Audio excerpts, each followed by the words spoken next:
Le Da Fresh Morning, c'est 104.5 tonnes de bonne humeur.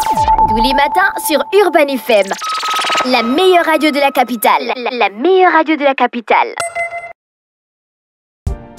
Sur les 104.5, on va à la découverte avec René Ruth. René Ruth, aujourd'hui, tu nous fais découvrir quoi exactement? Aujourd'hui, on va parler d'une technique utilisée depuis les années 40-50 dans d'autres pays, mais pas trop en Afrique. D'accord, tu as c'est déjà la écouté technique. sûrement l'expression de provoquer la pluie. Mmh. Tu as déjà écouté cette expression, Mousselé? Tu sais que c'est possible de Bien provoquer sûr. la pluie. Donc aujourd'hui, on va parler de l'ensemencement des nuages. Non, mais nous, on faisait ça. On n'avait pas besoin de lancer un truc dans les nuages. Explique, on faisait ça comment? Les grands, ils connaissent. Non, on faisait ça comment? Mais C'était scientifique- technique. Mais je m'explique. Mais je peux pas t'expliquer, je connais pas. C'était technique.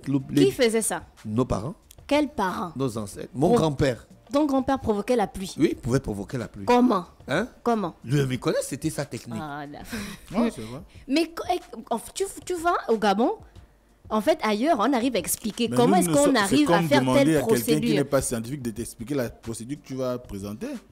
Mais toi, justement, Nous qui ne eux, sommes ils pas initiés, expliquent. on ne peut pas Eux, ils savoir. expliquent. Mais nous, on ne nous a pas expliqué. Où mais le on a rapport vu. avec nous, on n'a pas- l'initiation? Si un gars te dit que... Non, mais la science chez nous se passait par l'initiation Bien sûr. pour avoir accès à une certaine science. Voilà. Et donc, tout ça, là, c'est aussi l'initiation. Mais bien sûr. Alors que chez les autres, c'est mais tu vas à connu. l'école, non? L'école, c'est Alors un que chez parcours les autres... Mais initiatique. donc, pourquoi tu n'arrives pas à expliquer comment le grand-père faisait? Mais parce Est-ce que que je ne c'est suis lui pas qui a dit? initié. Est-ce que c'est lui qui a dit ça d'abord? C'est moi. C'est toi. Alors, aujourd'hui, on va parler de l'ensemencement des nuages. Mais ça peut commencer. Si ta cache, c'est pas, elle arrêtait la pluie. Ah, c'est toi qui l'as vu faire. Moi, je ne l'ai pas vu faire. Bah oui, on a Mais, arrêté la pluie. Ça, au le moins, on peut concert de expliquer. Zao. Non. Si Ah, Stakash, elle d'accord. a arrêté la pluie. La fraîche. Chez C'est nous, toi tu l'as vu. Elle a arrêté la pluie. René, oui, c'est un fait. Elle a dit, Dafresh, je vais arrêter la pluie. Attends, vos histoires du dernier qui pique le couteau mais la fourchette Je au ne sais sol, pas là. comment Non, elle c'est a pas fait, mais je ça. sais qu'elle a fait un truc à la plage du lycée, mais la pluie s'est arrêtée. Elle a attaché l'herbe. Je ne sais Non, pas. c'est Pourquoi pas tu veux que ça. je te donne À la d'autres, tu sais technique? comment ça se passe. hein. Ah, Mais elle non, connaît. non, moi je ne connais pas. Je fais des suppositions. Donc aujourd'hui, on parle de l'ensemencement des nuages. En fait, c'est une technique qui est utilisée pour modifier donc les précipitations.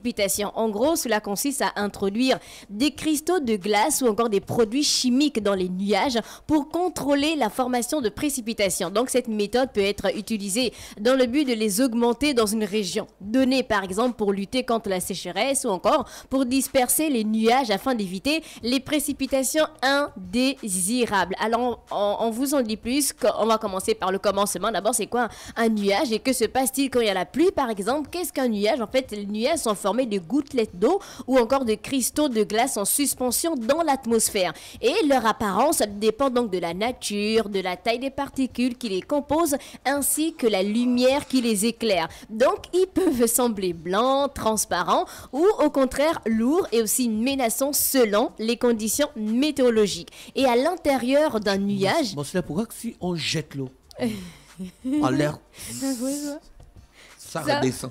Alors que les nuages, c'est de l'eau condensée. C'est la pression atmosphérique.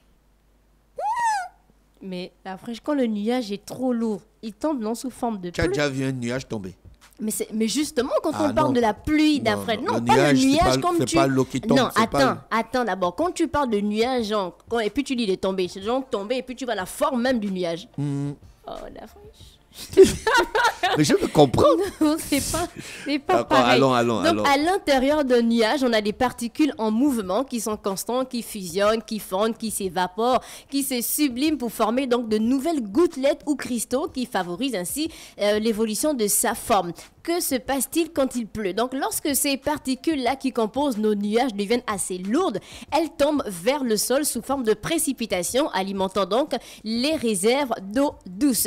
Et comme vous le savez, il est difficile de faire coïncider cette répartition naturelle avec nos activités et sans surprise, nous avons décidé, donc l'être humain a décidé de céder à la tentation de faire tomber la pluie.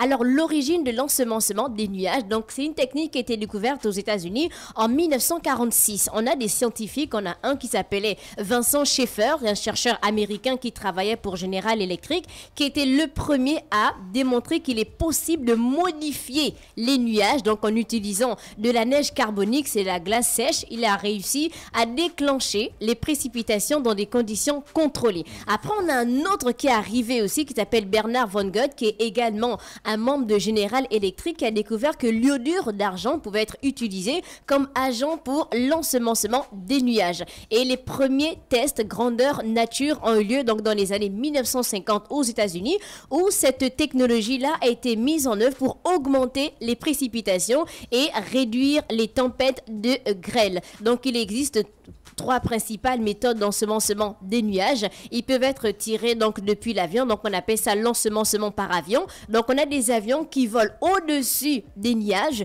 et qui dispersent des particules d'ensemencement directement dans les nuages. Et dans les régions touchées par la sécheresse, on a l'ensemencement des nuages qui peut être utilisé pour augmenter les précipitations. Est-ce que tous les pays pratiquent donc cet ensemencement-là? On a par exemple les États-Unis, eux c'est depuis les années 40. La Russie, c'est depuis les années 1950. Donc, l'Émirat arabe uni, c'est un programme qui a été lancé dans les années 2000 pour augmenter les précipitations. Tu étais là-bas quand ils ont fait ça? Ou bien c'est juste parce que... Ouais. Dubaï, oui, j'ai déjà assisté. Ils bombardent les nuages. D'après, tu assistais à ça quand? D'après, tu assistais à ça quand? C'est une escouade, hein? C'est un groupe de scientifiques qui travaillent dessus. On a par exemple la Chine aussi, qui a fait aussi ce développement intensif depuis les années 1950 et qui est aussi utilisé pour les Jeux Olympiques de Pékin, donc en 2008. Et quelle est la raison pour laquelle tous les pays ne l'utilisent pas? On a par exemple le coût élevé, donc beaucoup de pays en développement ou souffrant de sécheresse n'ont pas les moyens financiers de développer cette technologie. On a l'efficacité variable, donc les résultats de l'ensemencement des nuages ne sont pas garantis et dépendent de conditions météorologiques spécifiques. Donc, ça dissuade beaucoup de pays. On a l'accès limité à la technologie, donc les infrastructures et le savoir-faire requis pour cette technique ne sont pas toujours disponibles. Donc, c'est vraiment différent de ce que Dafresh disait par rapport au grand-père. Donc, c'est pas la technologie que l'on connaît qu'il a utilisée.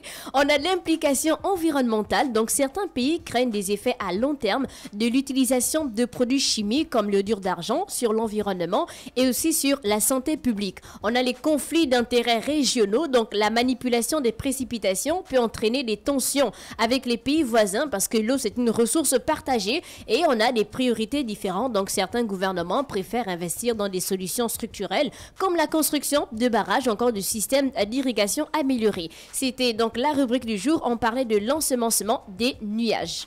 Merci René Ruth avec nous ce matin sur les 104.5 Urban FM, la station urbaine dans l'Uda Fresh Morning, le réveil matinal le plus haut de la capitale sur la radio la plus haute de la capitale. Le Da Fresh Morning, c'est 104.5 tonnes de bonne humeur. Tous les matins sur Urban FM, la meilleure radio de la capitale. La meilleure radio de la capitale.